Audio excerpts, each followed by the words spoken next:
biyyuma tanarra afamee ta'a. Laalaa kun uumee kanan laala. Biyyuma tanarra kana afamee ta'a.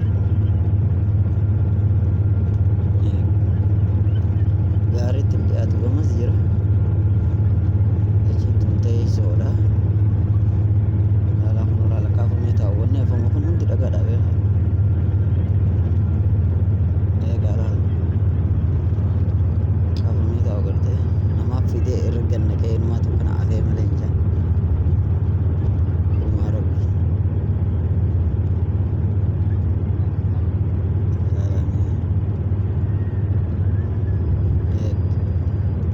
Tartiiba taa'u waan gartee namni lafa gannaqee tolchuudha.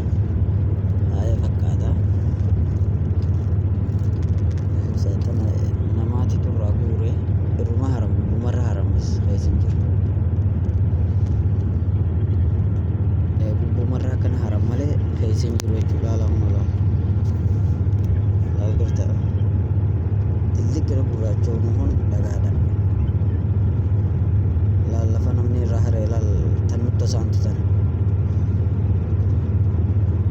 Gartaa laal xiqqeessu achi fagoodha.